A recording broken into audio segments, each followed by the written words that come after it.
यमुना और गोदावरी के जलों से सिंचित इस सुंदर देश में तुझे सब जगह खोजने में हमें मदद दे, हमें ग्रहणशीलता और खुला दिल दे। तेरी अपनी नम्रता दे, तेरी अपनी नम्रता दे। भारत की जनता से एक रूप होने की शक्ति और उत्कंठा दे, शक्ति और उत्कंठा दे। हे भगवन,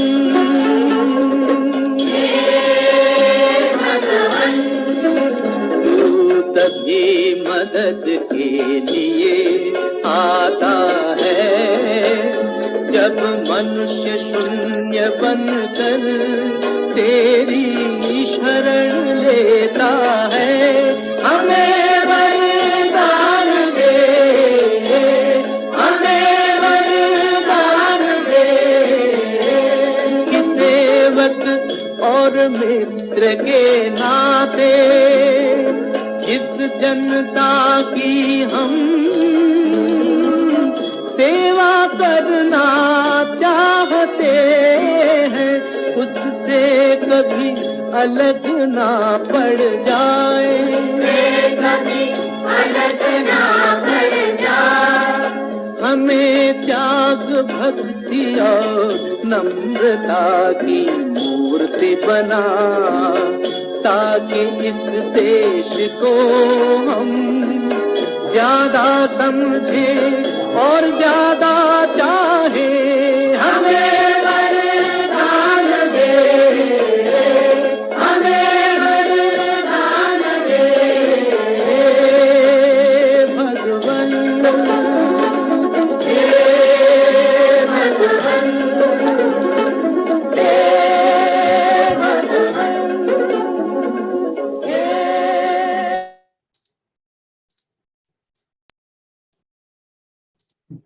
बहुत बहुत धन्यवाद आप सभी लोगों का। सर्वप्रथम कौमी हफ्ता दिवस की बहुत बहुत शुभकामनाएं। नेशनल वीक को हम लोग सत्याग्रह वीक के नाम से भी जानते हैं। मैं Randhir Kumar Gautam society for communal harmony की तरफ से आप सबों का दूसरी गोष्ठी dear and respected friend, if you mute yourself, yes, thank you. हम स्वागत करना चाहते हैं आज के हमारे मुख्य अतिथि और मुख्य वक्ता प्रोफेसर अजीत झा, जो कि हिस्ट्री के एक जाने माने ज्ञाता है और दिल्ली विश्वविद्यालय में वो पढ़ाते हैं। आज के चेयर फैजल खान साहब, जो खुदाई खिदमत से हमारे साथ जुड़े हुए हैं, आनंद कुमार, और हमारे सोसाइटी फॉर कम्युनल हार्मोनी के बहुत सारे मेंबर और भी सारे लोग जो हमारे साथ zoom platform, Facebook platform, YouTube platform से हमारे साथ जुड़े हैं, उन सबों का मैं तहे दिल से स्वागत करना चाहता हूँ। आदरणीय चेयर को बुलाने से पहले सोसाइटी फॉर कम्युनल हार्मोनी का मैं एक संक्षिप्त विवरण देना चाहता हूँ। सोसाइटी फॉर कम्युनल हार्मोनी 1990 में कुछ क्रांतिकारी लोकतंत्र के सिपाहियों के द्वारा ये संस्था बनाई गई है और इस संस्था का मकसद देश में सत्य, अहिंसा, समानता, राष्ट्रीयता, लोकतंत्र की जो विश्व बंधुता जैसे विचारों को जन जन तक पहुंचाना है। इस संस्था को बनाने में बहुत सारे लोकतंत्र के सिपाहियों का योगदान रहा है। उसमें महत्वपूर्ण हस्ताक्षर के नाम के रूप में कुछ नाम मैं गिनाना चाहूँगा। डॉक्टर विशंबरनाथ पांडे, अली मैं नदमी जी, SM सुब्बाराव, सोमनाथ चटर्जी, रवि रे, AK मर्चेंट साहब, निर्मला देशपांडे जी जैसे बहुत सारे लोगों का बहुत महत्वपूर्ण योगदान रहा है। प्रोफेसर आनंद कुमार के मार्गदर्शन में ये संस्था काफी सराहनीय काम कर रही है। अब मैं आदरणीय फैजल खान जो आज के गोष्ठी के चेयर हैं, खुदाई खिदमत से हमारे साथ जुड़े हुए हैं, तो आदरणीय फैजल खान साहब मैं आमंत्रित करना चाहूँगा कि आज का के जो गोष्ठी का विषय है उसकी पृष्ठभूमि में कुछ बात कहें। मैं बहुत आप सबका बहुत शुक्रगुजार हूँ कि इतने इतने ज़रूरी वक्त में ये इतना अहम प्रोग्राम जो पूरा एक वीक चलेगा इसको रखा है। और बोलते रहना, बात करते रहना बहुत ज़रूरी है। अभी 4 दिन पहले एक संवाद हम लोग सबने मिल के रखा था। प्रोफेसर आनंद कुमार जी भी उसमें आखिर में आए और अपनी बात कही। वहाँ मैंने देखा शुरू में बहुत अलग अलग किस्म के विचारों के लोग थे और मैंने देखा कि उस शुरू में बहुत झगड़ा होने लगा। इतना इतना आपस में वो इख्तिलाफ होने लगा कि मुझे लगा कि अब यहाँ इसको पूरा करना मुश्किल हो जाएगा। लेकिन थोड़ी देर में मैंने देखा कि वो इख्तिलाफ भी बंद हुआ और एक दूसरे को लोग मिलने लगे, चाय पिलाने लगे, बात करने लगे। तो बोलते रहना और अपनी बात को कहते रहना इस वक्त जितना जरूरी है मुझे लगता है कभी नहीं होगा। और आज राष्ट्र निर्माण, कितने बहुत राष्ट्रवाद हो या राष्ट्र निर्माण हो, ये बहुत बहुत ही अच्छे टॉपिक है, लेकिन आज लोग इनसे दहशत खाने लगे हैं, लोग इनसे डरने लगे हैं कि अगर कोई उस तरह की बात करता है तो उसमें जरूरी है कि प्रोफेसर अजीत झा जी जैसे लोग आज इसके सही माने लोगों को बताएं कि हकीकत में नेशन बिल्डिंग, हकीकत में राष्ट्र निर्माण क्या है। और मुझे लगता है कि उनसे अच्छा इसको बताने वाला इस वक्त हमारे पास 2-3 लोग ही ऐसे होंगे जो इतनी खूबसूरती से बताते हैं। मैंने उनको पहले भी सुना है और आज भी ये मौका मिलेगा कि रमज़ान के महीने में भी मैं एक जगह इफ्तार में आया था, लेकिन क्योंकि ये बहुत ज़रूरी विषय है और बहुत ज़रूरी काम है, तो बहुत अच्छा है कि आज हम अजीत झा जी से इसको सुनेंगे। और बात जितना ज़्यादा लोगों तक सोशल मीडिया के जरिए पहुंचेगी और बाद में भी फिर उसका इस्तेमाल होता रहता है, तो मैं दरख्वास्त करूंगा प्रोफेसर साहब अजीत झा जी से कि वो आज की अपनी बात की शुरुआत करें। अध्यक्ष जी और साथियों, इस विषय पर तो लगातार चर्चा चलती रहती है और ये सोसाइटी फॉर कॉम्युनल हार्मोनी ने भी बहुत बैठकें की हैं इसके बारे में। सवाल जवाब जब होंगे तो चीजें ज्यादा साफ गोई से उभरेंगी, पर मैं अभी आपके सामने चंद मिनटों में समय कुल कितना होगा बात रखने के लिए? कोई 15-20 मिनट? गौतम भाई बताइए आप समय। आधे घंटे से लेके 45 मिनट के बीच में आप बात। और फिर चर्चा के लिए समय रहेगा उसके बाद? जी 20 मिनट, 20-25 मिनट। अच्छा ठीक है, तो आप 25 मिनट के बाद मुझे टोक दीजिएगा। जी। देखिए, जो हिंदुस्तान का राष्ट्रीय आंदोलन और राष्ट्र निर्माण की जो प्रक्रिया है, ये दुनिया के शायद सबसे महत्वपूर्ण प्रक्रियाओं में से है। इसका मतलब ये नहीं है, जैसा कि कई बार भूल बस हम लोग सोचते हैं कि हम बहुत विलक्षण हैं, हिंदुस्तान अद्भुत है और बाकी दुनिया के देश थोड़ा कमजोर हैं। ऐसा नहीं है। उसकी वजह हमारे गुलामी की जो प्रक्रिया थी और हमारे देश की विशालता और जटिलता, वो उसके पीछे मुख्य कारण है। इसी वजह से सारी दुनिया में राष्ट्रीयता की जटिलता और उसके महत्व को समझने के लिए भारत का अनुभव बहुत जरूरी है, केवल इतिहास के लिए नहीं, भविष्य के लिए भी। क्योंकि एक फ्रेज जो लगातार राष्ट्रीय आंदोलन के दौरान इस्तेमाल किया गया, नेशन इन द मेकिंग। तो उस समय समझा गया था कि ये वक्ती तौर पे कुछ समय की बात है, लेकिन ये जो नेशन इन द मेकिंग है ये केवल भारत के लिए नहीं, सारी दुनिया के लिए एक स्थायी प्रक्रिया होती है। जैसे डेमोक्रेसी का अंत नहीं होता, डेमोक्रेटाइजेशन की प्रक्रिया, लोकतंत्रीकरण की प्रक्रिया सतत चलती रहती है, इसमें कोई विराम नहीं हो सकता किसी किस्म का।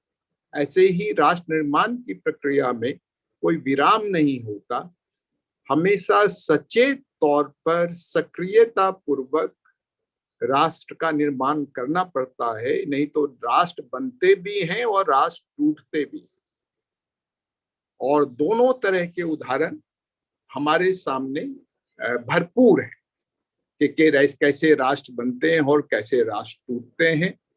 हमारे साथ ही जो एक राष्ट्र बना था, हमारे देश को तोड़ के बना था पाकिस्तान, वो कैसे टूटा, और आज जो पाकिस्तान है वो भी अंदर से कैसा टूटा हुआ है, ये हम सब जानते हैं।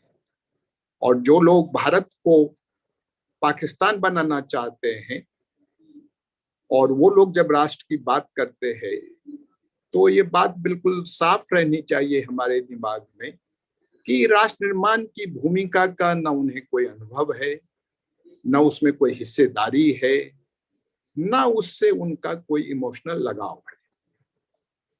भारत की राष्ट्रीयता के निर्माण के कुछ तत्वों के बारे में मैं चर्चा करूंगा और कुछ पहलुओं के बारे में चर्चा करूंगा। ये तो जाहिर है कि अंग्रेजों ने भारत को गुलाम बनाया और उस गुलामी से निकलने की जद्दोजहद में भारत की राष्ट्रीयता उत्पन्न हुई।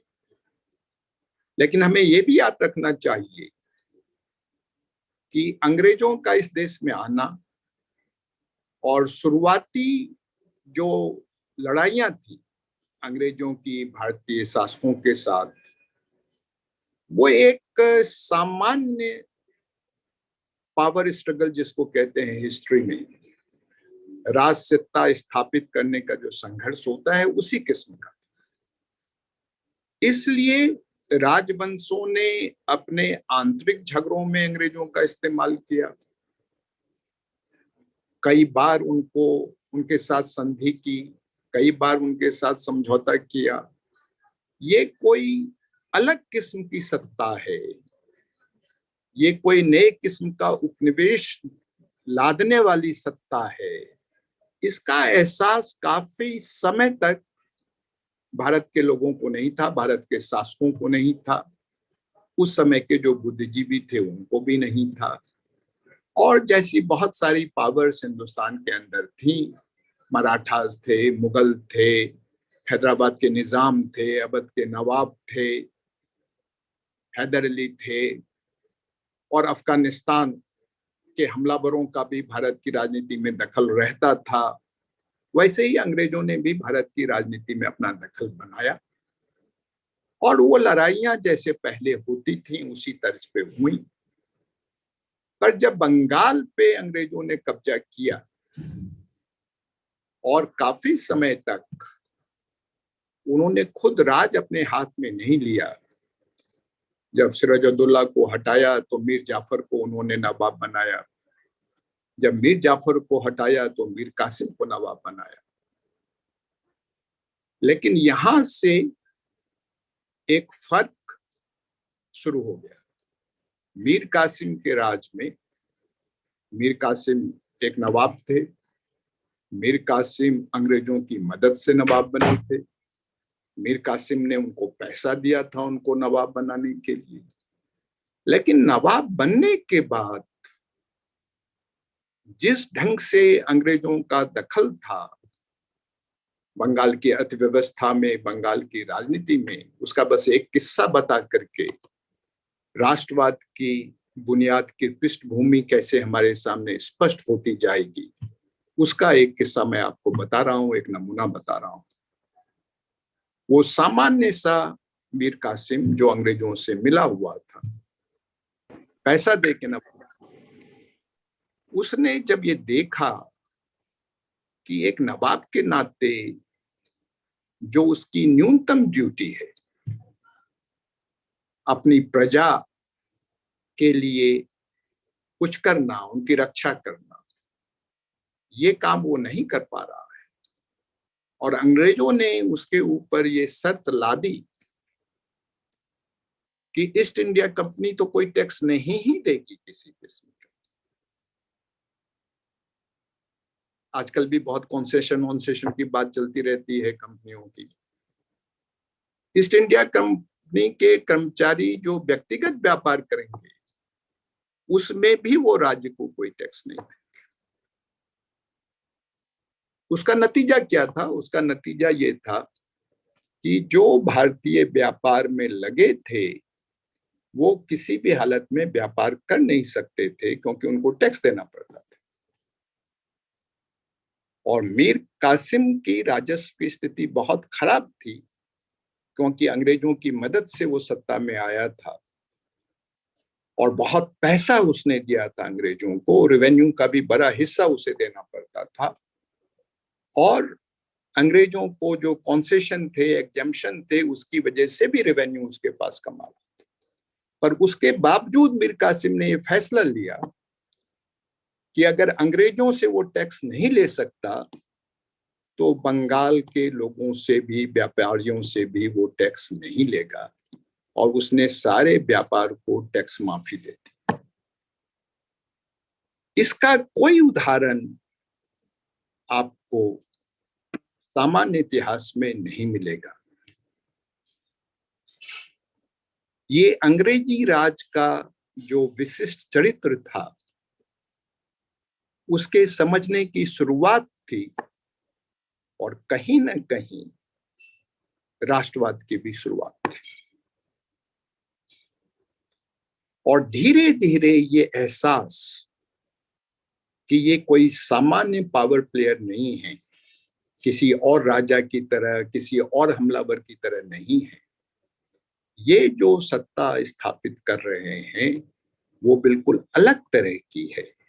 उपनिवेशवाद की सैद्धांतिक समझ शायद नहीं रही होगी उस समय के हिंदुस्तानियों को, लेकिन उपनिवेशवाद का जो एसेंस होता है, उसकी जो वास्तविकता होती है, उससे वो रूबरू हो रहे थे, उसको वो समझ रहे थे और उसकी वो प्रतिक्रिया दे रहे थे।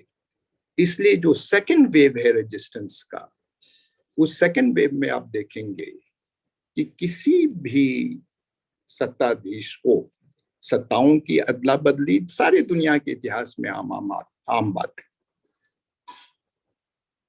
लेकिन उसका जिस ढंग से प्रतिरोध होना शुरू हुआ वो प्रतिरोध सामान्य बात नहीं है। वो शासन के औपनिवेशिक चरित्र को भी दिखलाता है और हिंदुस्तान के लोग उसके औपनिवेशिक चरित्र को समझ भी रहे थे, इसको भी दिखलाता है। और ये प्रक्रिया हमारी 1857 तक चलती है। 1857 के बारे में मैं ज्यादा बात आज नहीं करना चाहता, लेकिन इतना जरूर आपसे कहना चाहता हूं कि इसको लेके बहुत बहस होती है। ये पुराने राजाओं महाराजाओं का विरोध था कि सिपाहियों का विरोध था, और कुछ बड़े इतिहासकारों ने बहुत शुरू में ही लिखा कि ना ये तो राष्ट्रीय था, ना कोई साम्राज्यवाद विरोधी था। इस किस्म की तमाम बातें होती रहती हैं। एक सेकंड के लिए उसको छोड़ दें, उस बात को। ये कोई डिस्टरबेंस थी मामूली सी, एक सेकंड के लिए उस बात को छोड़ दें और पलट के पूछिए जो 1857 के बारे में बहुत जानकारी रखते हैं और जिनको इसमें बहुत दिक्कत होती है इसको राष्ट्रीय बगावत समझने में, तो ये किसका था? ये किसी जाति की बगावत थी, किसी क्षेत्र की बगावत थी, ये उस बहादुर शाह जफर की बगावत थी जो सालों से लाल किले में बंद था, या ये उस नाना साहब पेशवा की बगावत थी जो महाराष्ट्र से 1000 किलोमीटर दूर बिठूर में एक पेंशनर था? ये कौन सी बगावत थी जो हिंदुस्तान के बहुत सारे हिस्सों में फैली हुई थी, जिसमें एक भी गद्दी नशीन राजा शामिल नहीं हुआ, एक भी गद्दी नशीन राजा शामिल नहीं।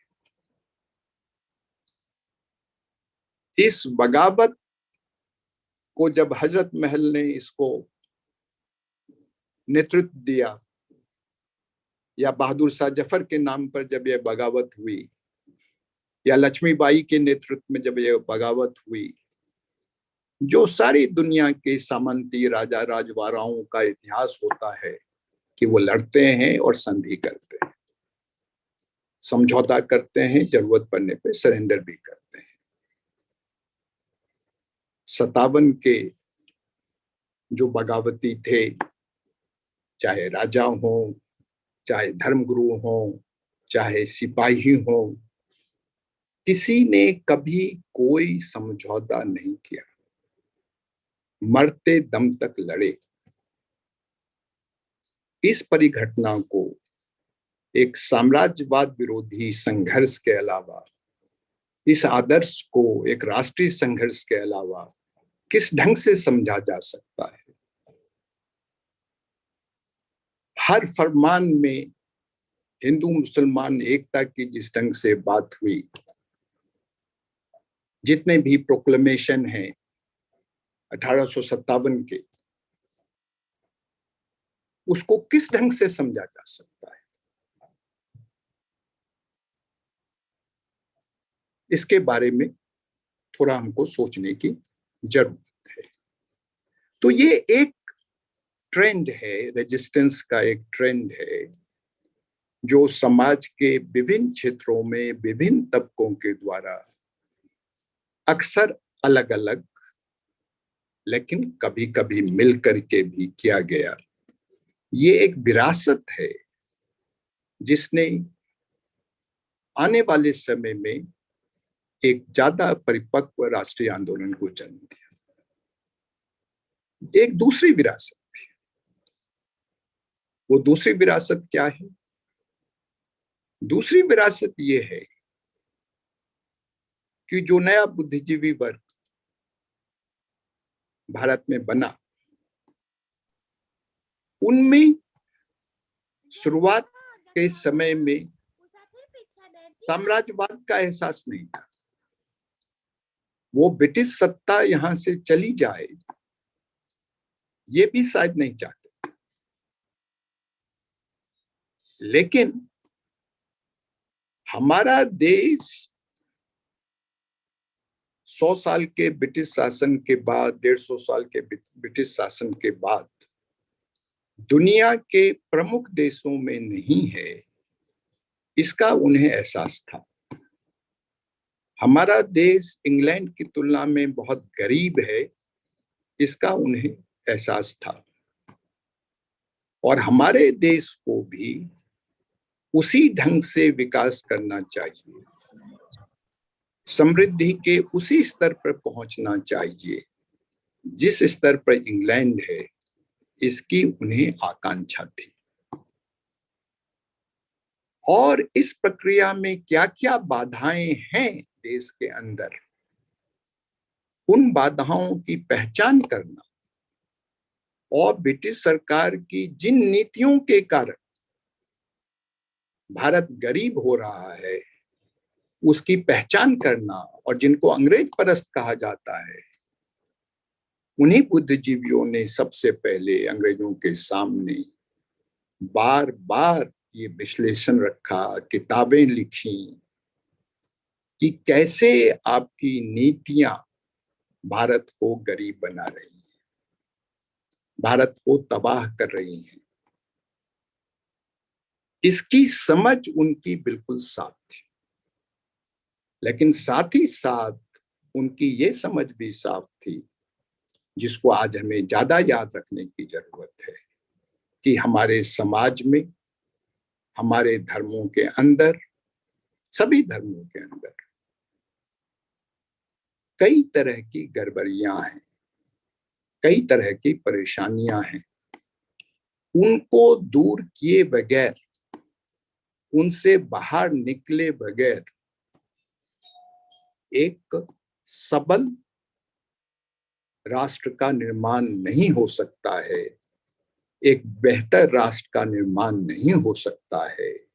तो जैसे वो अंग्रेजों की नीतियों का अध्ययन करते थे, आलोचना करते थे, उसी ढंग से अपने समाज की कमजोरियों का भी अध्ययन करते थे, उद्घाटन करते थे, उसके खिलाफ संघर्ष करते थे। उसके लिए उन्होंने बहुत तरह की प्रताड़ना सही, बहुत तरह के त्याग किए, बहुत तरह की कुर्बानियां थी। और एक ऐसा समाज जिसमें शोषण ना हो, जाति के आधार पे ना हो,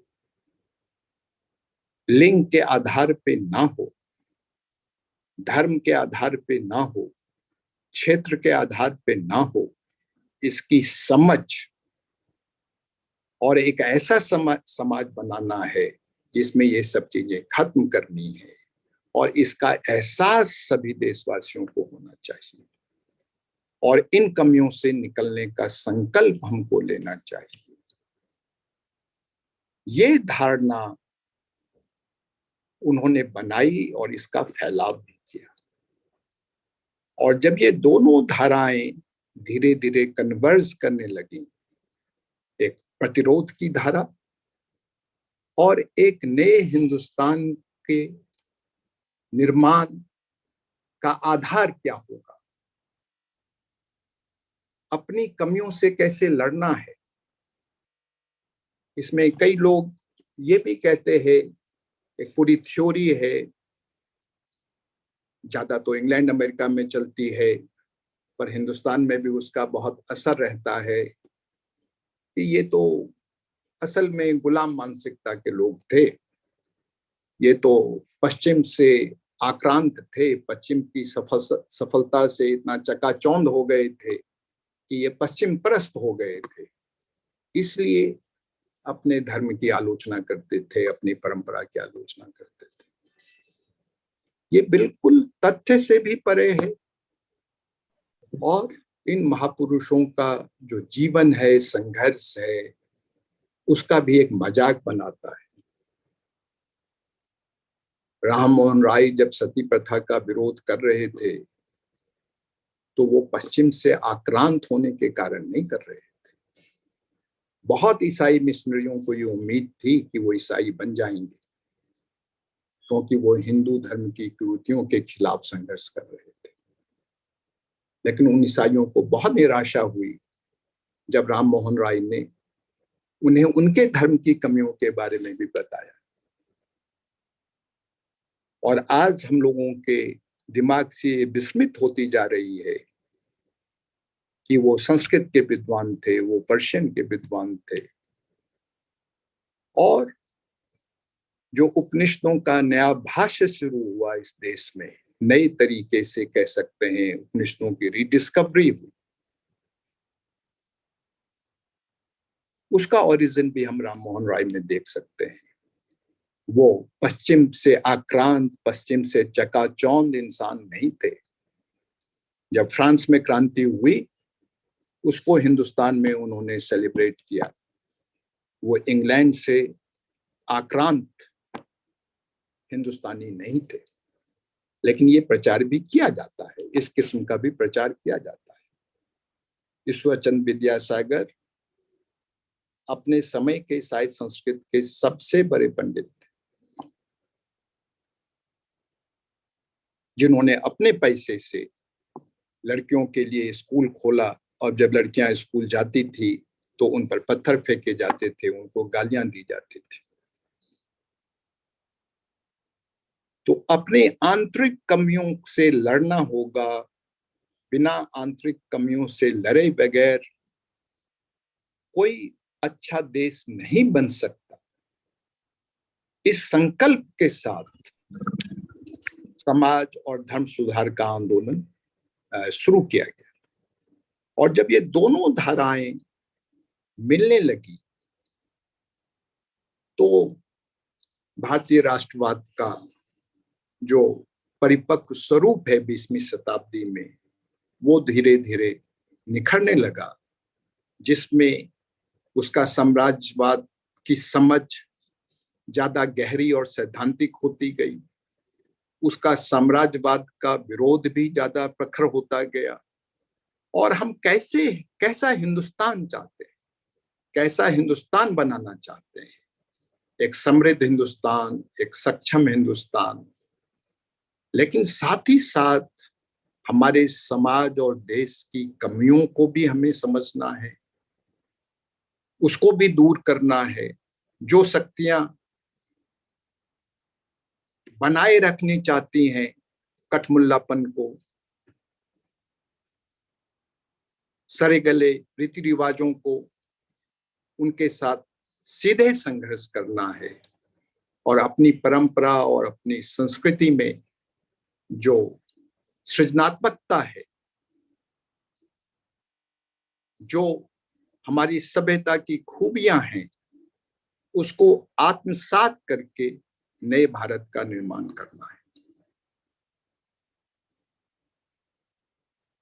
और इस क्रम में जब भारतीय राष्ट्रवाद को आप देखते हैं 1905 के बाद, तो आप देखते हैं कि कई तरह के बहुत स्पष्ट विचार, जिसमें से एक का भी मैंने जिक्र किया, नेशन इन द मेकिंग, राष्ट्र एक निर्माण की प्रक्रिया में है।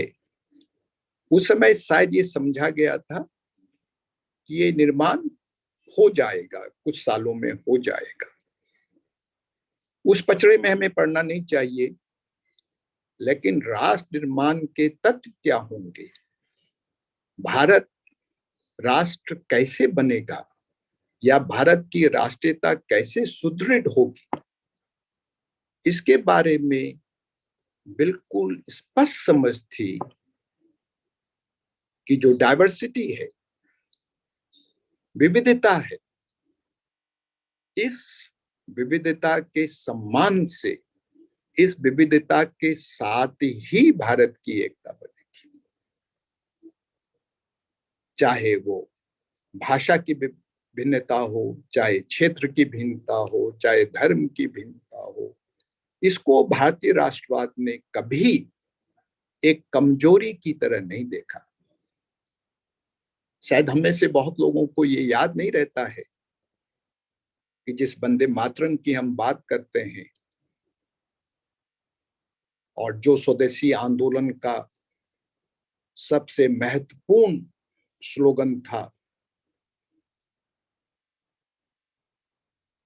उसमें जो संख्या इत्यादि का वर्णन है, जो संदर्भ है, वो भारत का नहीं है, बंगाल का है। लेकिन सारे देश को उसे अपनाने में कोई दिक्कत नहीं आई। और बंगाल और हिंदुस्तान की बात, बंगाल और भारत की बात एक साथ करने में किसी बंगाली को कभी कोई दिक्कत नहीं आई। तो भाषाई विभिन्नता हमारी सांस्कृतिक समृद्धि का प्रमाण है। तरह तरह के क्षेत्र, तरह तरह के धर्म, ये भारत की विशिष्टता है, ये भारत की कोई कमजोरी नहीं है। 19वीं सदी के यूरोपीय राष्ट्रवाद की कुर्बानी के प्रति, मैजनी के प्रति, गैरिबाल्दी के प्रति भारत में बहुत आकर्षण था। पर एक भाषा के आधार पर या एक धर्म के आधार पर जो 19वीं शताब्दी यूरोप में राष्ट्रीयताओं का आंदोलन चल रहा था, उनका एक यूरोपीय संदर्भ था। उसकी नकल भारत के राष्ट्रवादियों ने कभी नहीं की। उन्हें अपनी बहुलता पर, अपनी डाइवर्सिटी पर पूरा गौरव था और इसको वो एक भारत की एक सिविलाइजेशनल स्ट्रेंथ मानते थे और उस स्ट्रेंथ के आधार पर ही राष्ट्र का निर्माण होगा। पर जैसा मैंने कहा, विविधता का सम्मान है, परंपरा में बहुत गौरवशाली तत्व हैं, उन गौरवशाली तत्वों के प्रति भी आकर्षण है। लेकिन किसी भी किस्म की विषमता, जब राष्ट्रीयता की बात कर रहे हैं तो एक नए समाज की बात कर रहे हैं, एक नए बंधुत्व की बात कर रहे हैं। और जब एक नए बंधुत्व की बात कर रहे हैं तो उसमें किसी किस्म की विषमता, जाति के आधार पर हो या धर्म के आधार पर हो या लिंग के आधार पर हो, और शायद अगर वर्ग के आधार पर भी हो, तो वो भारतीय राष्ट्रवाद को कबूल नहीं था। इसलिए भारत माता का जब पहली तस्वीर बनाई गई, बंगाल में पेंटिंग बनाई गई, और उसके 4 हाथों में उस समय क्या रखा गया? अन्न रखा गया, कपड़ा रखा गया, जिसे भारत को जरूरत थी जिस चीज की। तो आजादी क्या देगी? या जो क्रिटिक था, जो उपनिवेशवाद की आलोचना थी, उसका बुनियादी आधार क्या था? उसका बुनियादी आधार यही था कि आप हमारे देश को लगातार गरीब बनाते जा रहे हैं, आपकी वजह से हमारे उद्योग धंधे पनप नहीं रहे हैं और भारत गरीब से गरीब होता जा रहा है। राष्ट्रवाद का काम भारत को उस गरीबी से निकालना था और दुनिया के पैमाने पर एक सम्मानजनक देश के तौर पर स्थापित करना था। तो राष्ट्रीयता ने एक समता मूलक दृष्टि, राष्ट्रीय आंदोलन ने भारतीय राष्ट्र नेतृत्व को अपरिहार्य रूप से एक समता मूलक दृष्टि दी, क्योंकि जब आप देश के नाम पर, देशवासियों के नाम पर कुछ निर्माण करना चाहते हैं तो सभी देशवासियों के हित की बात किए बगैर राष्ट्रीयता की बात कैसे कर सकते हैं? 1-2 बातें और मैं आपके साथ करूंगा, उसके बाद सवाल जवाब के लिए हम पहुंच जाएंगे। इंडियन नेशनलिज्म में, भारतीय राष्ट्रवाद में शुरू से ही अंतरराष्ट्रीयता का तत्व था। भारतीय राष्ट्रवाद में ये आकांक्षा तो थी कि वो दुनिया के पैमाने पर एक सबल सक्षम राष्ट्र में तब्दील हो, पर किसी राष्ट्र के साथ उसका झगड़ा होना है, किसी राष्ट्र की कीमत पर उसे अपना विकास करना है, ये समझ भारतीय राष्ट्रवाद में कभी नहीं थी। मैंने अभी आपसे कहा, राम मोहन राय ने फ्रेंच रिवॉल्यूशन को सेलिब्रेट किया। ये अंतरराष्ट्रीयता का तत्व भारतीय राष्ट्रवाद में शुरू से ही था। तो जब हिंदुस्तान के राष्ट्रवादी राष्ट्र निर्माण की बात करते थे, राष्ट्र स्वतंत्रता की बात करते थे, तो उनके सामने यह भी स्पष्ट था कि दुनिया में सारे राष्ट्र स्वतंत्र होने चाहिए, किसी भी राष्ट्र पर किसी दूसरे राष्ट्र का प्रभुत्व नहीं होना चाहिए, और दुनिया के सभी राष्ट्र अगर स्वतंत्र होंगे तो अंतरराष्ट्रीय व्यवस्था सहयोग और शांति पर आधारित होनी चाहिए। सभी राष्ट्रों को मिलकर के अंतरराष्ट्रीय व्यवस्था का निर्माण भी करना चाहिए। तो उसमें इंटरनेशनलिज्म, और इंटरनेशनलिज्म से भी आगे बढ़ करके जो मानवता है, ह्यूमनिज्म है, वो बुनियाद है।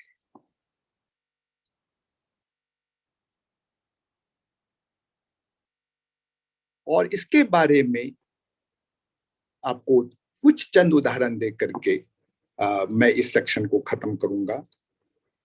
टैगोर का एक बहुत प्रसिद्ध छोटी सी पुस्तिका है राष्ट्रवाद के ऊपर, जिसमें उनके अमेरिका में दिए हुए भाषण, जापान में दिए हुए भाषण, और फिर भारत के बारे में, भारतीय राष्ट्रवाद के बारे में लिखा गया उनका लेख है। ये सब प्रथम विश्व युद्ध जब चल रहा था उस समय उन्होंने लिखा। अमेरिका के राष्ट्रवाद को उन्होंने क्रिटिक किया, उसको सजेशन भी दिया। जापान के राष्ट्रवाद को भी क्रिटिक किया, उनको भी सजेशन दिया। और कई लोग ये समझते हैं कि जो टैगोर ने राष्ट्रवाद के बारे में लिखा वो राष्ट्रवाद के खिलाफ लिखा।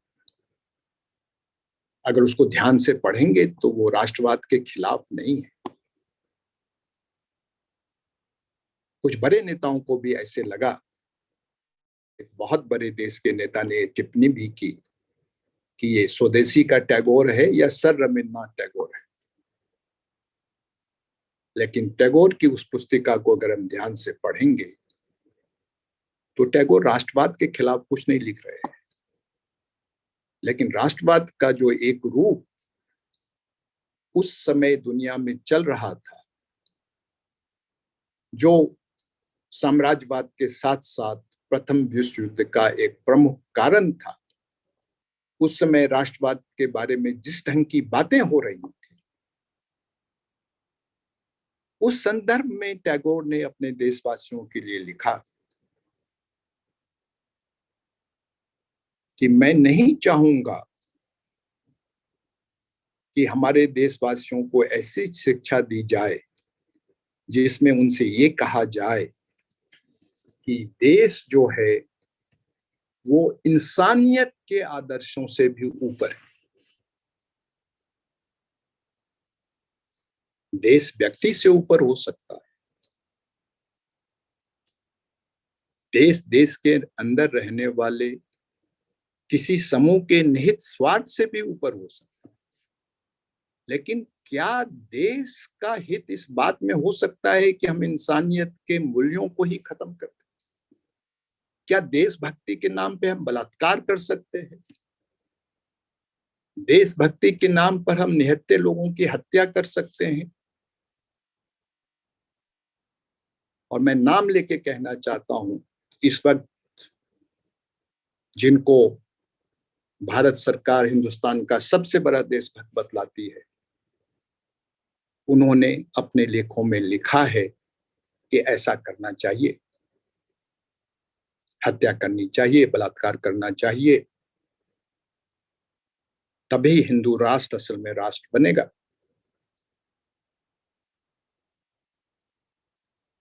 बंगाल गए थे तो अचानक वही लोग टैगोर की भी बात कर रहे थे। काफी समय घूमते रहे थे वहां जाकर के शांति निकेतन में। इंसानियत, देश चाहिए इंसानियत को और ज्यादा चमकदार बनाने के लिए। गुलाम मुल्क का मतलब है इंसानियत नहीं।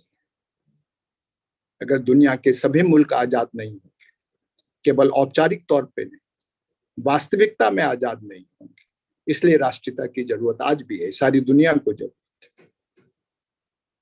कुछ चंद देशों को छोड़ करके दुनिया में असलियत में कोई भी देश आजाद नहीं है, इसलिए राष्ट्रीय आंदोलन की जरूरत खत्म नहीं हुई, न उसके मूल्यों की जरूरत खत्म हुई। लेकिन इंसानियत की कीमत पर कोई देशभक्ति होती है क्या, हो सकती है क्या? इस किस्म की बातें दुनिया में उस समय चल रही थी। भारत का कोई देशभक्त ये बात नहीं करता था, लेकिन वो हवा भारत में नहीं आएगी। कम से कम टैगोर के लिए ये मानना कठिन था, क्योंकि वो सारी दुनिया घूमते थे, उन्हें मालूम था, इतिहास की भी हवा मालूम थी, जमाने की भी हवा मालूम थी। जिस वक्त हिंदुस्तान का कोई भी देशभक्त ये बात नहीं करता था, उस समय उन्होंने आगाह किया कि इंसानियत की कीमत पर कोई देशभक्ति नहीं हो सकती। और ये सब गांधी के, नेहरू के, सुभाष चंद्र बोस के राजनीति में सक्रिय होने से पहले की बातें हैं। कई बार हमको लगता है कि गांधी, नेहरू, सुभाष चंद्र बोस जैसे बहुत एक्सेप्शनल लोग हिंदुस्तान में हो गए, इसलिए हमारी राष्ट्रीयता उदात हो गई। ऐसा नहीं है। सैकड़ों हजारों अनाम क्रांतिकारियों शहीदों के खतों को पढ़ेंगे, उनके बयान को पढ़ेंगे, तो उनका राष्ट्रवाद कई बार आपको गांधी, नेहरू, सुभाष चंद्र बोस के राष्ट्रवाद से भी ज्यादा उदात्त दिखेगा, उसमें ज्यादा पैशन दिखेगा, उसमें ज्यादा गहराई दिखेगी, थ्योरी नहीं दिखेगी, क्योंकि उनका राजनीतिक जीवन कुछ घंटों का था, कुछ दिनों का था, एक घटना से जुड़ा हुआ था। लेकिन भारतीय राष्ट्रीयता की उदात्तता ये केवल गांधी, नेहरू की देन नहीं है, ये पूरे राष्ट्रीय आंदोलन की देन। उन्हीं दिनों जब टैगोर ये लिख रहे थे,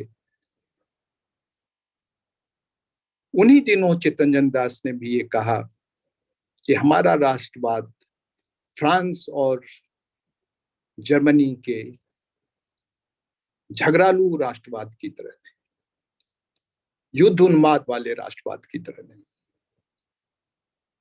1917 में बिपिन चंद्र पाल ने लिखा कि मानवता एक है, मानवता संपूर्ण है, एक है। जो अलग अलग देश हैं वो उस मानवता का हिस्सा है। ये मैं सब आपको 1917 की बात, और एक और आखिरी बात कह के मैं अपनी बात खत्म करूंगा। राष्ट्रीय आंदोलन में इस बात की बहुत चर्चा रहती थी, हर भाषा में ये लिखा गया, बंगला में लिखा गया, तमिल में लिखा गया, हिंदी में लिखा गया, क्या थे, क्या हैं, क्या होंगे। क्या है में तो कोई दिक्कत नहीं है, गुलाम थे, बदहाल थे, शोषित थे। क्या होंगे इसके बारे में आमतौर पर तो यही समझ थी कि एक राष्ट्र होंगे, विविधता से भरा हुआ,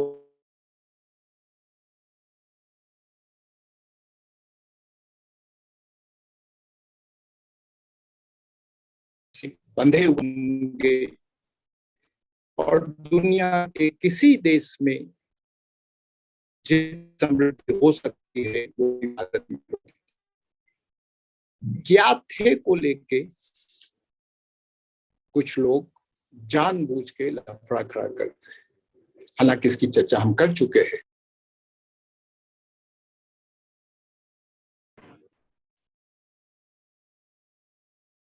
आवाज आ रही है? जी आ रही है सर। जी खूब आ रही है आवाज, अच्छे से बढ़िया क्लियर है। क्या थे, और क्या थे में जाहिर है ये बोध है कि हम अच्छी हालत में थे अंग्रेजों के आने से पहले। कुछ लोगों को लगता है कि हम अच्छी हालत में केवल माइथोलॉजिकल युग में थे, जिसको वो लोग माइथोलॉजी नहीं मानते हैं, हिस्ट्री ही मानते हैं। लेकिन अगर वो विवेकानंद को पढ़ेंगे, जिसका नाम बहुत लेते हैं, अरबिंदो घोष को पढ़ेंगे, जिनका नाम भी लेने लगे हैं, तो पाएंगे कि वो सब कह रहे हैं कि अंग्रेजों के आने से पहले मुगलों के काल में हम बहुत अच्छी हालत में थे। भारत बहुत अच्छी हालत में था, राजनीति की दृष्टि से, अर्थव्यवस्था की दृष्टि से, संस्कृति की दृष्टि से, कला की दृष्टि से। ये मैं नहीं बोल रहा हूं, विवेकानंद बोल रहे हैं, अरबिंदो घोष बोल रहे हैं। अब उनको भी देशद्रोही कहना चाहें तो कह सकते हैं, वो उनकी मर्जी। पर उस गौरवशाली अतीत को याद करते हुए भी, जैसा मैंने थोड़ी देर पहले आपसे कहा, इसका गहरा एहसास था कि हम में बहुत कमियां हैं, और हम में कमियां हैं ये सवाल नहीं है। हर समाज में कमियां होती हैं, उन कमियों की पहचान करना, उन कमियों से बाहर निकलना क्या होंगे का एक बुनियादी हिस्सा है। केवल आजाद होने से या साइंस और टेक्नोलॉजी का इस्तेमाल करने से कोई सबल, कोई बेहतर राष्ट्र नहीं बनता है। अपनी सामाजिक सांस्कृतिक कमियों को दूर किए बगैर कोई भी राष्ट्र श्रेष्ठ राष्ट्र नहीं बनता है। इसकी गहरी समझ भारतीय राष्ट्रीय आंदोलन में थी, और चूंकि राष्ट्र निर्माण की प्रक्रिया कभी पूरी नहीं होती है, इसलिए राष्ट्र निर्माण का ये जो इतिहास है, ये जो अतीत है, ये केवल अतीत नहीं है, ये हमारा वर्तमान भी है, ये हमारा भविष्य भी है। यह वो अतीत है जो अभी व्यतीत नहीं हुआ है। धन्यवाद।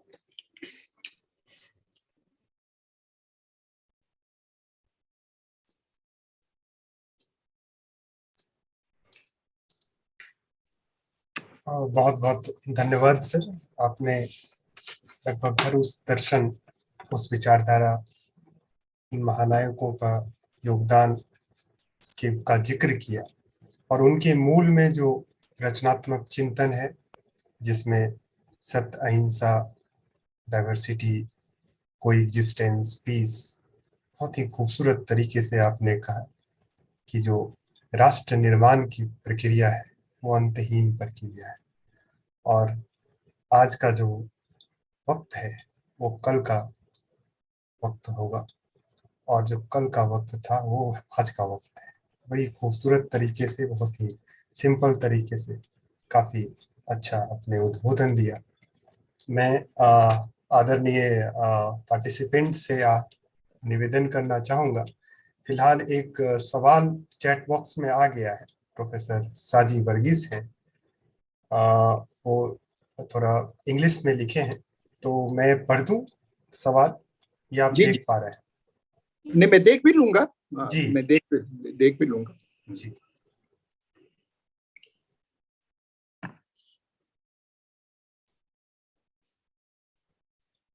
पर और सवाल आप ले लीजिए, आप और सवाल भी ले लीजिए। तो नहीं, हमारे चैट साथ, बॉक्स में अभी नहीं देख पा रहा हूँ। जी जी जी, मैं पढ़ देता हूँ, प्रोफेसर साजी कह रहे हैं, is that international ingredient or favour in Indian nationalism something that we learn to absorb from colonialists, or are you referring to the secular counter as we faced Mughals and such invention from Arab Empire, Bengal intellectual sophistication is that contribution of rather British education? Professor साजी, अगर आप हैं हमारे साथ जुड़े हुए, तो आप एक बार पूछ सकते हैं सवाल। नहीं, सुन लिया मैंने। जी, वो स्पष्ट है। कुछ और सवाल ले लेते हैं, फिर एक साथ ही उस बात को कर देंगे। जी, हम फिलहाल बाद में लेंगे सवाल, इसका आप जवाब दे दीजिए, तब तक एक बार मैं देख लेता हूँ फिर से।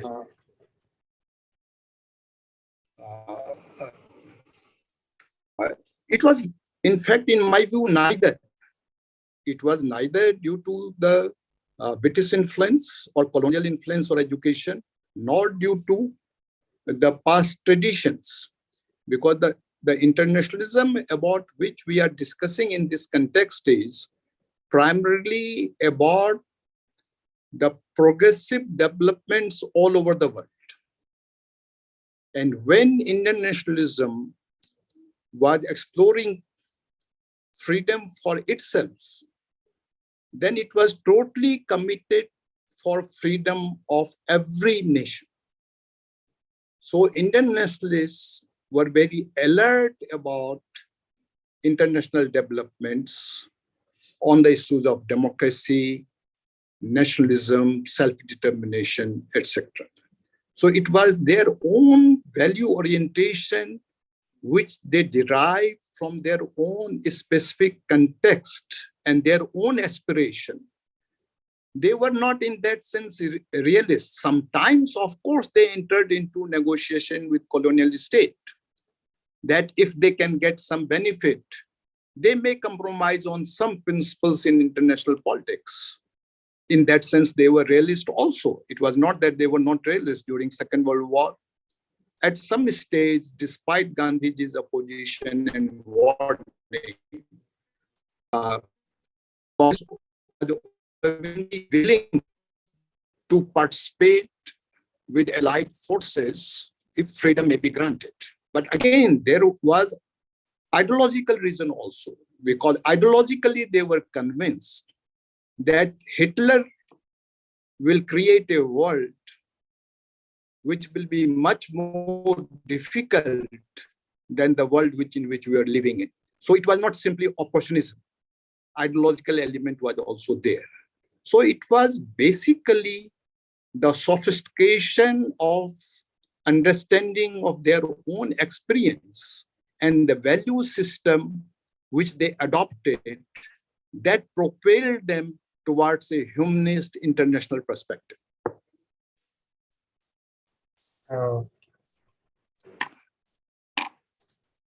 एक सवाल इस चैट बॉक्स में अभी अभी आदरणीय प्रोफेसर आनंद कुमार जी की तरफ से आया है कि भारतीय राष्ट्र निर्माण में हिंदू राष्ट्र और मुस्लिम राष्ट्र का पक्ष कैसे पैदा हुआ था। और उसी से जुड़ा हुआ एक और सवाल हमारे एक पार्टिसिपेंट पूछ रहे हैं कि what is the role of religion in shaping nationalism in India.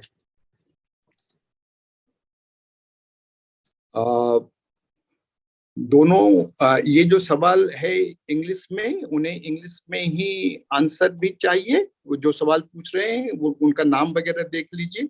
Irfan Khan है, आप हिंदी में भी दे सकते हैं। हिंदी में भी बोल सकते हैं। देखिए, जो पहला सवाल है उसको पहले ले लेते हैं। और जो आनंद जी का सवाल है वो सवाल तो असल में नहीं है। आनंद जी चाहते हैं कि उस विषय पर सीधे कुछ बात हो, क्योंकि उसके विषय में सीधे ज्यादा बात नहीं हुई है। तो अगर टाइम होगा, जितना समय आप देंगे उतना समय उसके बारे में चर्चा हो सकती है। पर उसको शायद आखिरी सवाल के तौर पे हम लें, क्योंकि वो उसके बाद हमारे पास कोई समय बचेगा नहीं। जो धर्म और राष्ट्रवाद का सवाल है, इसमें ये तो समझना चाहिए कि जो राष्ट्रवादी थे, जिसमें हिंदुओं की भी बड़ी संख्या थी और मुसलमानों की भी बड़ी संख्या थी, वो काफी धार्मिक प्रवृत्ति के थे और धार्मिक परंपराओं के साथ उनका गहरा संबंध था। जैसा मैंने अभी थोड़ी देर पहले आपको बताया, जिसको हम समाज सुधार आंदोलन बोलते हैं। और फिर कई बार वो कहा जाता है कि वो तो अपर कास्ट का था। अब राम मोहन राय और ईश्वरचंद विद्यासागर और विवेकानंद, ये तो सब अग्री जाति के थे, तो इनको तो थोड़ा सा वेदांत वगैरह से स्वाभाविक लगाव था। हालांकि लोग भूल जाते हैं कि विवेकानंद ने कहा भारत शूद्रों का होगा, इस बात को भूल जाते हैं। लेकिन महात्मा फुले जो पिछड़ी जाति के थे और पूरी तरीके से वैदिक धर्म परंपरा और संस्कृति का वो बिल्कुल कोई इस्तेमाल नहीं करते थे, पर उनको हम महात्मा फुले बोलते हैं। महात्मा फुले क्यों बोलते हैं? फिर उन्होंने अपना एक नया धर्म बनाया आदि धर्म के नाम से। तो उन्हें धर्म बनाने की क्या जरूरत थी? तो जो 19वीं शताब्दी का और अधिकांश 20वीं शताब्दी का जो समाज का और ज्यादातर नेताओं का भी जो मेंटल मेकअप था, चाहे वो राजनीति में हो या जीवन के किसी भी अन्य क्षेत्र में हो, धर्म का उन पे गहरा प्रभाव था। लेकिन धर्म कोई बनी बनाई चीज नहीं होती है, किसी एक पुस्तक में, किसी एक परंपरा में छुपी हुई नहीं होती है। हर समाज धर्म का अपना अर्थ गढ़ता है और असलियत में अपने धर्म का निर्माण करता है। और जो भारतीय राष्ट्रवादी थे, वो राष्ट्रवाद की जो जरूरतें थी, जितनी भी जरूरतें थीं, उन जरूरतों और धर्म के बीच में कभी किसी तनाव का उन्होंने अनुभव नहीं किया। उल्टा जिस धर्म को उन्होंने गढ़ा, जिस धर्म का उन्होंने पालन किया, जिस धर्म का उन्होंने प्रचार किया, वो धर्म पूरी तरह से राष्ट्रवाद के उद्देश्यों के साथ मिला हुआ था, पर उसको आप धार्मिक राष्ट्रवाद नहीं कह सकते। ये तो बिल्कुल फर्क बात है। राष्ट्रवादी का धार्मिक भी होना ये एक अलग बात है, और राष्ट्रवाद का एक धार्मिक राष्ट्रवाद बनाना ये बिल्कुल अलग बात है। ये दो बिल्कुल अलग बात है। तो जो राष्ट्रवादी थे भारत के, उनके दिमाग में ये बात स्पष्ट थी कि ये भारतीय राष्ट्र भारत में रहने वाले हर नागरिक का है। उसकी जाति कोई भी हो, धर्म कोई भी हो, उसका क्षेत्र कोई भी हो। राष्ट्रवाद में किसी को कम और ज्यादा जगह नहीं दी जा सकती। इस सवाल के पीछे जो असली बात है, उनके मन में होगी या नहीं होगी मुझे नहीं मालूम, क्योंकि एक परंपरा रही है लेखन की और बौद्धिक विमर्श की, जिसमें ये कहा जाता है कि अगर धर्म का आपने नाम ले लिया तो फिर आप सांप्रदायिक हो। धार्मिक और सांप्रदायिक में कोई फर्क नहीं है। अगर आप कहते हो आप हिंदू हो तो आप सांप्रदायिक ही होगे।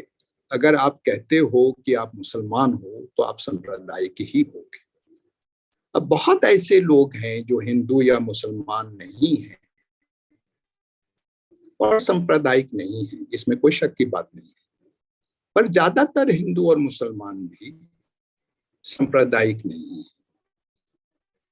केवल की बात नहीं।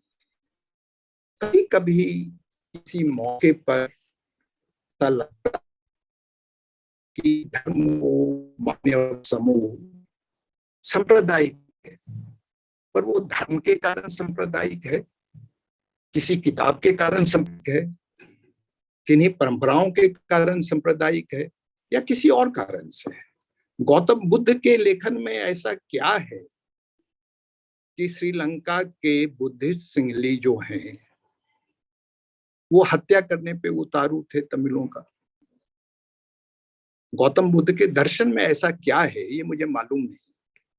किसी ने बौद्ध धर्म में ये ढूंढा हो हिंसा को तो वो ढूंढ के बताए, तो क्या उसको वो एक बौद्ध सांप्रदायिकतावाद कहना सही होगा क्या? तो धर्म और सांप्रदायिकता का जो सीधा इक्वेशन जोड़ते हैं वो व्यवहार में, इतिहास में उसके प्रमाण नहीं है। किसी धार्मिक समूह का सांप्रदायिक हो जाना किसी कालखंड में वो धर्म और सांप्रदायिकता के अपरिहार्य संबंध को नहीं दर्शाता है।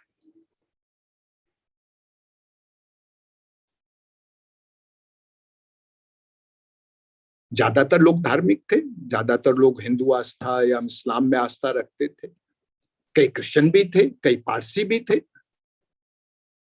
आपको पारसियों की आबादी कितनी है हिंदुस्तान में? लेकिन भारतीय राष्ट्रवाद के सालों तक जो सबसे प्रतिष्ठित प्रतिनिधि रहे वो दादा भाई नौरोजी रहे। ये भारत का राष्ट्रवाद। फिरोज शाह मेहता रहे।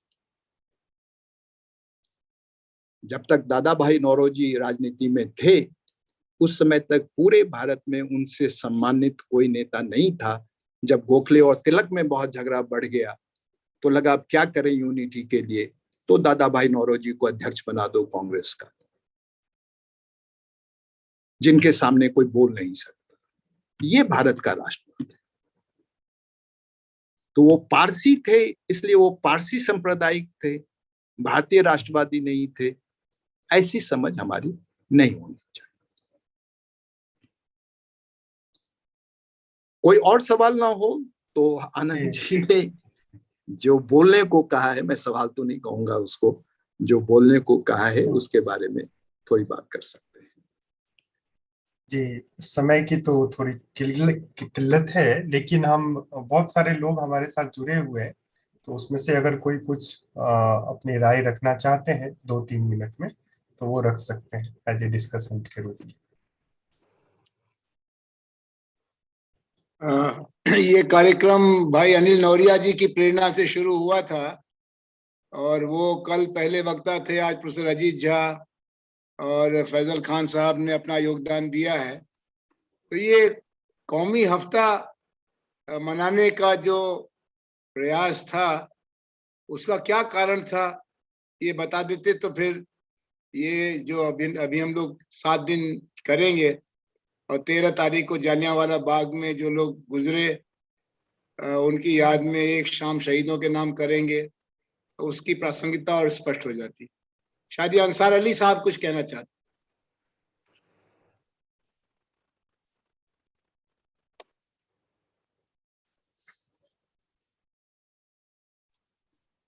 मेरी आवाज सुन रहे हैं? हाँ हाँ आ रही है जी आवाज। जी आ रही है। जी अजीत भाई को काफी सालों बाद मैं सुन रहा हूँ और सभी जो इस प्रोग्राम में शामिल हैं सबको आदाब। मेरा सवाल था, चैट बॉक्स में मैंने डाला था कि संकीर्ण राष्ट्रवाद को खाया जा रहा है, इस पर थोड़ा टिप्पणी चाहूंगा। जी, narrow nationalism is eating nationalism.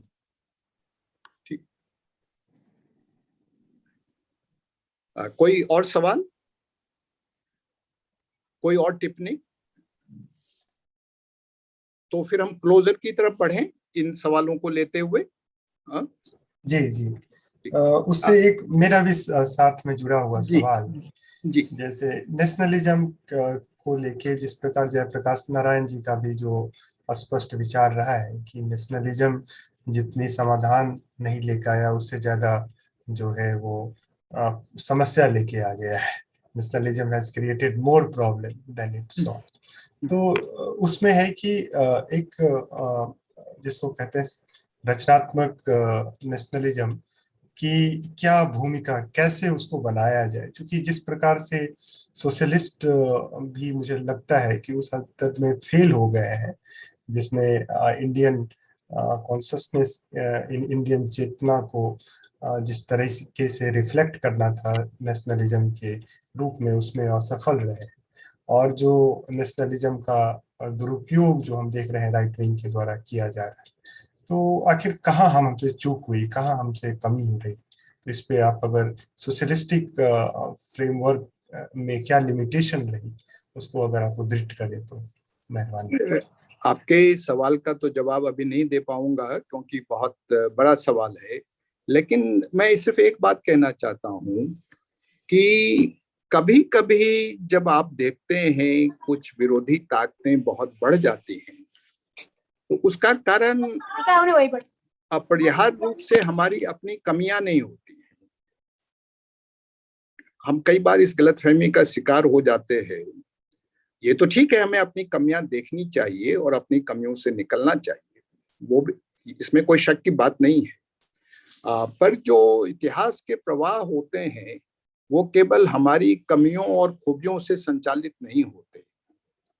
और इस संदर्भ में आपको 2 मिनट में मैं एक बात बताता हूँ। बहुत लंबे समय तक जो इतिहास लेखन था दुनिया का, ये बतलाता था कि यूरोप में कुछ ऐसी विलक्षण चीजें हुई, कुछ ऐसी विशिष्टता थी, जैसे भारत में हम ढूंढने लगते हैं कोई कई लाख साल पहले अपनी विलक्षणता ढूंढने लगते हैं। तो यूरोप चूंकि 18वीं 19वीं शताब्दी में दुनिया पे शासन कर रहा था, तो उनके विद्वान भी यूरोप की खासियत क्या है, ये कभी रोम से कभी यूनान से, जिनसे उनका कोई संबंध भी नहीं था ज्यादातर यूरोप का, वहां से अपना संबंध जोड़ने लगते थे। फिल्में भी देखेंगे हॉलीवुड वगैरह की आप, तो आपको बताया जाएगा कि वो फ्रीडम के लिए, जो पर्शिया से यूनान के, बहुत फेमस फिल्म है 300, रिटर्न ऑफ 300, तो आपको हर सब में लगेगा कि वो फ्रीडम के लिए लड़ रहे हैं। जब भी वो प्रबल है, विरोधी प्रबल है, तो यूरोपीय स्वतंत्रता के लिए लड़ने लगता है। और जब वो खुद प्रबल होता है तो किस लिए लड़ रहा होता है ये नहीं बतलाता है कि वो क्यों लड़ रहा है, उसने क्यों साम्राज्य बना रखा है वेस्ट एशिया में, सारी दुनिया में। तो ये चर्चा चलती रहती थी, कभी ज्ञान, कभी विज्ञान, कभी रेशनैलिटी, कभी प्रोटेस्टेंट एथिक, 50 कारण बतलाए जाते थे। अभी जो लेटेस्ट स्टडीज हैं इंडस्ट्रियल रिवॉल्यूशन के, जिसमें बहुत विद्वानों ने इंग्लैंड का चीन के कुछ क्षेत्रों से और हिंदुस्तान के कुछ क्षेत्रों से कंपैरिजन किया है, तो वो किन्हीं 5000 साल पुरानी खूबियों या वैज्ञानिक क्रांति की वजह से इंग्लैंड में औद्योगिक क्रांति नहीं हुई। उनके अर्थव्यवस्था की अपनी समस्याएं थीं, जो समस्याएं उस समय चीन में नहीं थी, भारत में नहीं थी। और उन समस्याओं के संदर्भ में एक संयोग था, जिस संयोग की वजह से उनको कुछ ऐसे सॉल्यूशन मिल गए जिन सॉल्यूशंस ने उनको बहुत ताकतवर बना दिया। तो अब अगर हम ये सोचने लगे कि 18वीं शताब्दी के हिंदुस्तान, ये बहुत समय तक बहस चली कि भारत में पूंजीवाद क्यों नहीं आया। तो भारत में पूंजीवाद आने की या औद्योगिक क्रांति आने की कोई स्वाभाविक जरूरत नहीं थी। हाँ, भारत जब गुलाम हो गया तो उसको उस गुलामी से तो निकलना था। उसके लिए उसे जो जो करना था भारत ने किया। तो हम केवल अपनी कमजोरी की तरफ ना देखें, अपनी कमजोरियों की तरफ जरूर देखें, लेकिन जो व्यापक सामाजिक ऐतिहासिक संदर्भ है उसकी भी तरफ देखें। नहीं तो हम समाज से और राजनीतिक कर्मियों से जिस किस्म की महानता की उम्मीद करने लगते हैं समस्याओं के समाधान के लिए, वो महानता तो इतिहास के बहुत छोटे कालखंड में ही होती है। सामान्यतः इतिहास में राजनीति का संचालन महान लोग नहीं करते हैं। तो सामान्य लोगों के माध्यम से आप राजनीति कैसे करेंगे और सही राजनीति कैसे करेंगे, ये लगातार सोचने की जरूरत होती है। पर आपका सवाल ज्यादा व्यापक सवाल है, कभी समय मिलने पर उसके बारे में लंबी चर्चा हो सकती है। ये जो संकीर्ण राष्ट्रवाद की बात है, या कभी कभी हिंदू राष्ट्रवाद की भी बात होती है, कभी कभी जिंगोइज्म की भी बात होती है। मेरी अपनी निजी राय है कि हम लोगों को राष्ट्रवाद के साथ इन शब्दों को जोड़ना नहीं चाहिए। निजी राय है कि संकीर्ण राष्ट्रवाद राष्ट्रवाद नहीं होता है, हिंदू राष्ट्रवाद राष्ट्रवाद नहीं होता है, मुस्लिम राष्ट्रवाद राष्ट्रवाद नहीं होता है। भारतीय इतिहास में जो राष्ट्रवाद है उसमें ये राष्ट्रवाद हमको कहीं नजर आते नहीं है। ये राष्ट्रवाद की जो प्रतिष्ठा है देश में, आजादी के संघर्ष की जो प्रतिष्ठा है देश में, आजादी के आंदोलन के प्रतीकों की जो प्रतिष्ठा है इस देश में, उससे घबरा के, उससे डर के उनके सिंबल्स को अप्रोप्रिएट करने के लिए राष्ट्रवाद शब्द का इस्तेमाल किया जाता है।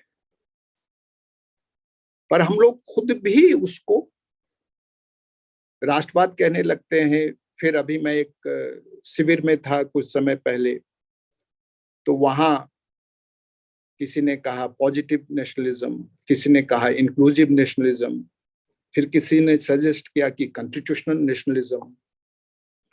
अब जो भारतीय इतिहास परंपरा का जो नेशनलिज्म है वो यही तो है।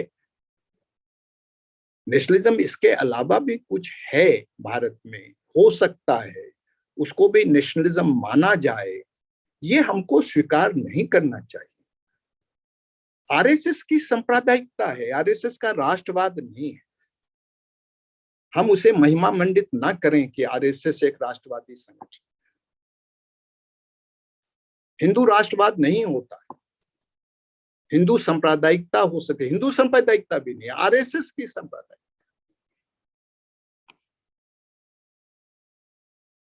किसी मुस्लिम संगठन की भी सांप्रदायिकता हो सकती है, किसी ईसाई संगठन की भी सांप्रदायिकता हो सकती है।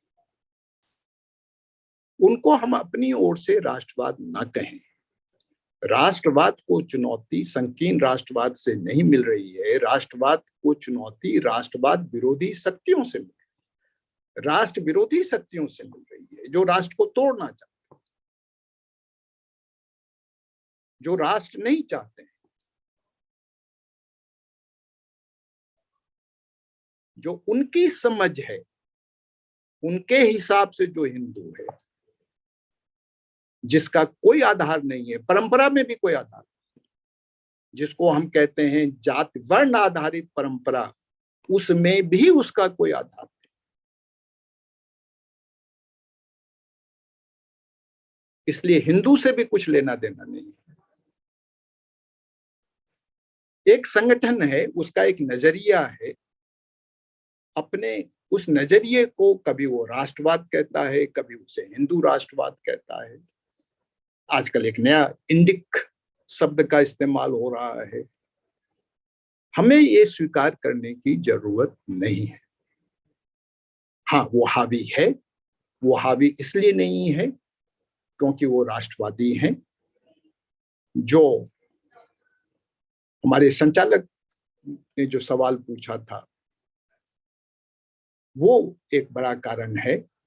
हमें राष्ट्रवाद से संकोच होने लगा, हमें राष्ट्रवाद की चर्चा में संकोच होने लगा।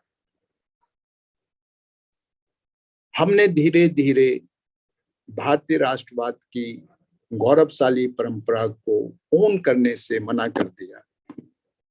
सारी दुनिया में हर देश में जो आधुनिकता आती है, उसका कोई ना कोई वाहक होता है। वो वाहक कहीं उदारवाद हो सकता है, कहीं लोकतंत्र हो सकता है, कहीं समाजवाद हो सकता है।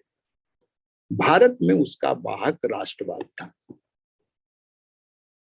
राष्ट्रवाद ने हमको लोकतंत्र सिखाया, हम लोकतंत्र की तरफ गए, भातृत्व की तरफ गए।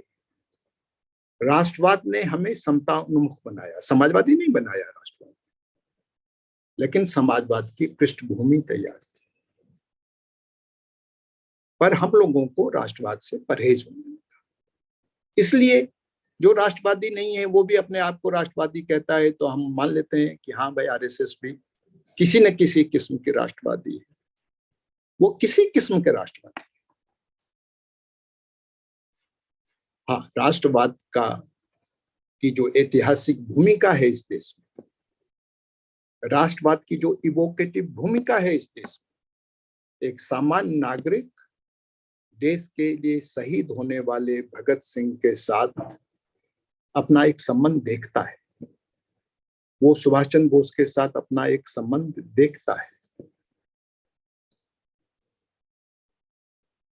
अलग अलग इलाकों में कहीं भी चले जाइए आप, जब लाल कृष्ण आडवाणी ने झूठ बोल करके केरल से भारत का आजादी का 50वां समारोह की एक यात्रा शुरू की थी, कहा था भारत सरकार कुछ नहीं कर रही, हम ही लोग केवल आजादी को मना रहे हैं। तो केरल में किसका नाम ले रहे थे जाकर के? ईएमएस नमूद्रीपाद और ए.के. गोपालन का नाम ले रहे थे। क्यों ले रहे थे? बलराज बतोक ने तो लिखा है कि मुसलमान नंबर 1 के दुश्मन हैं, कम्युनिस्ट नंबर 2 के दुश्मन हैं, क्रिश्चियन नंबर 3 के दुश्मन हैं। उन दुश्मनों का नाम ले जाके क्यों ले रहे थे केरल में नमूद्रीपाद और गोपालन का? क्योंकि उनका नाम लिए बगैर केरल की जनता से वो संवाद नहीं कर सकते थे। सावरकर का नाम लेके, गोलवलकर का नाम लेके वो केरल की जनता से संवाद नहीं कर सकते थे।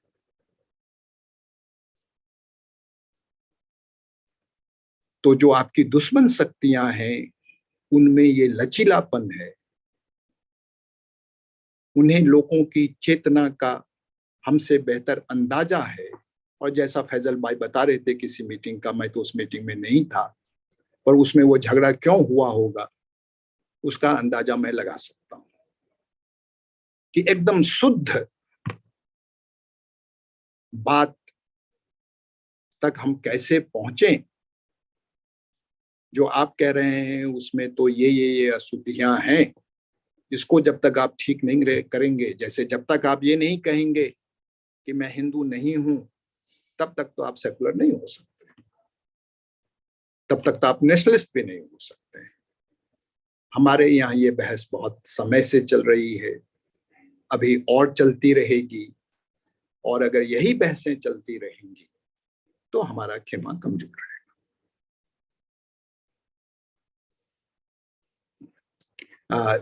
टाइम है तो 2 मिनट में नेशनल वीक के बारे में आपसे बात करूंगा। जो आनंद जी ने जी जी जी 5 मिनट। जो नेशनल वीक है, ये हम सब जानते हैं कि आप जालियांवाला बाग में की जो हत्याकांड है उस दिन आप उसको कंक्लूड करेंगे इस नेशनल वीक को। तो उस हत्याकांड के कारण ही नेशनल वीक बनाने की परंपरा बनी और ये उसके बाद हर साल मनाई जाती थी, क्योंकि जो हड़ताल का कॉल था वो कुछ जगहों पर 6 अप्रैल को हुआ, वो हड़ताल हुई और उस हड़ताल से जो एक चेन इफेक्ट आया, चेन रिएक्शन आया, जिसकी परिणति जालियांवाला बाग के नृशंस हत्याकांड में हुई। और आप कह सकते हैं कि एक राष्ट्रीय आंदोलन का एक नया दौर, एक ऐसा दौर जो उसके बाद कभी खत्म नहीं हुआ, वो जालियांवाला बाग से हुआ। और जिस जालियांवाला बाग ने भारतीय राष्ट्रीयता को एक नई ऊंचाई दी, वहां हिंदू, मुसलमानों और सिखों का खून एक साथ बहा था, एक साथ मिला था। वो नई 20th सेंचुरी की गांधीयन एरा की राष्ट्रीयता की बुनियाद थी, जिसको राष्ट्रीय आंदोलन ने प्लान नहीं किया था, पर राष्ट्रीयता का उभार ऐसा था कि उस उभार का वो नतीजा था।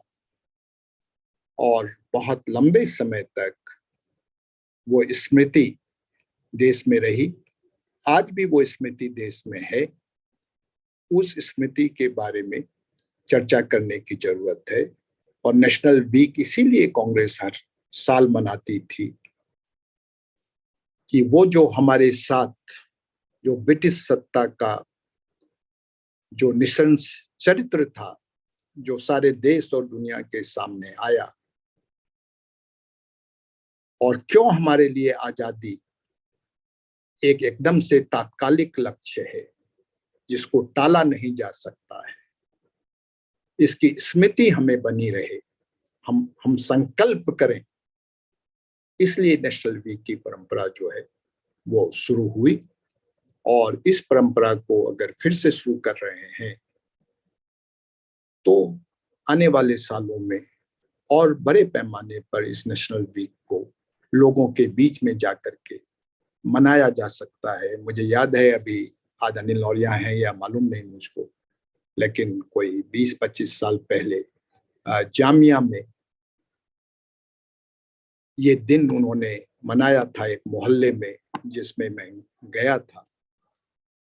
तो नेशनल वीक को अगर हम सभी संगठन चाहेंगे तो देश के कोने कोने में इसको मना सकते हैं।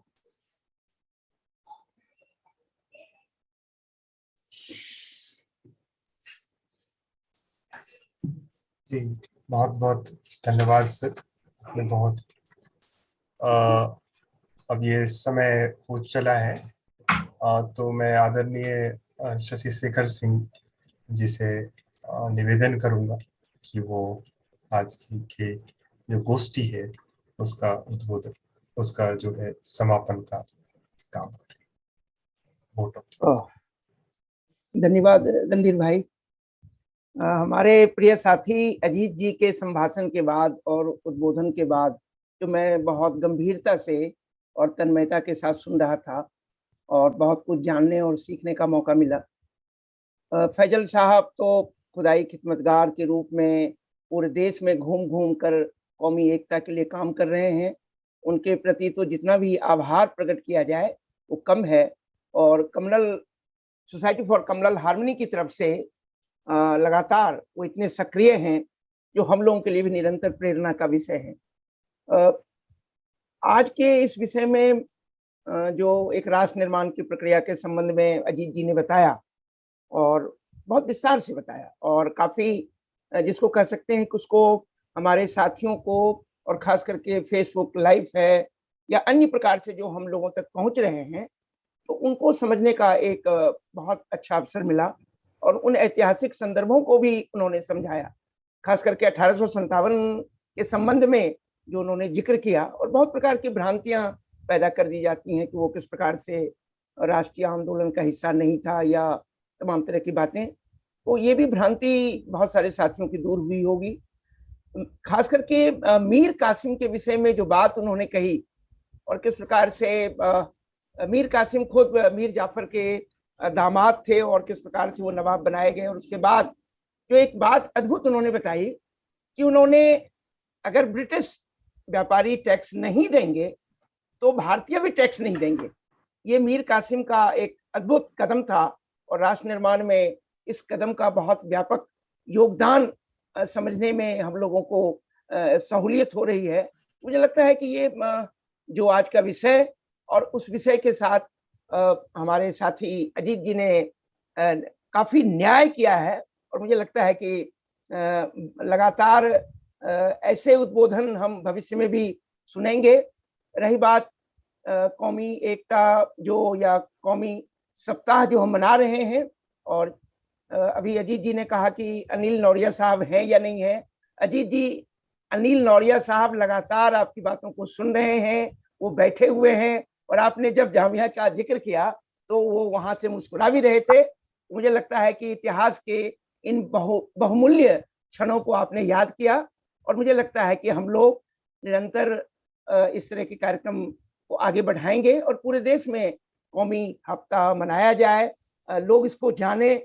और जिस भारत की राष्ट्रीयता पर बहुत सारे लोग सवाल वो उठा रहे हैं जिनका राष्ट्रवासी को लेना देना नहीं है, लेकिन ये उनका अपना पॉलिटिकल एजेंडा है। तो मुझे लगता है कि हम लोग अपने इस प्रयास में निरंतर सक्रिय रहेंगे, और आज के बाद फिर कल हमारा कार्यक्रम इसी समय होगा।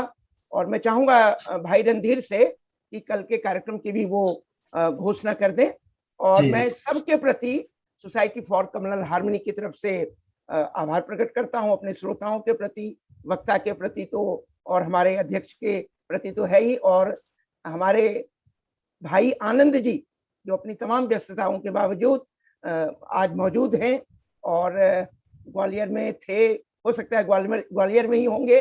तो मुझे लगता है कि ये हम लोगों के लिए खुशनसीबी है और बहुत सौभाग्य की बात है। उनकी उपस्थिति से कार्यक्रम की शोभा बढ़ जाती है। धन्यवाद रणधीर भाई। जी, कल हमारे लिए एक बहुत बड़ा दिन होगा। कल शहीद भगत सिंह के जो भतीजे हैं प्रोफेसर जगमोहन सिंह, उनका एक व्याख्यान है। जो टॉपिक है वो शहीद आजम भगत सिंह एंड कम्युनलिज्म। क्योंकि आज जिनके बीच भगत सिंह बहुत ज्यादा पॉपुलर है, उनको ही नहीं पता कि भगत सिंह का जो विचारधारा रहा है वो कितना अगेंस्ट रहा है रिलीजियन ऑर्थोडॉक्सी के। तो कल हमारे लिए बहुत बड़ा दिन होगा, और कम्युनलिज्म के प्रति किस तरह का विचार रहा है भगत सिंह का, इसको काफी गहराई से जानने का हमें मौका मिलेगा। तो आप सभी से मेरा निवेदन है कि कल आप हमारे साथ जुड़े, और 13 तारीख तक 14 को हमारा आखिरी प्रोग्राम होगा, जिसमें हम डॉक्टर भीमराव अंबेडकर के जीवन दर्शन को सीखेंगे, समझेंगे और याद करेंगे उनके कर्तव्य निष्ठा को। धन्यवाद। नमस्कार।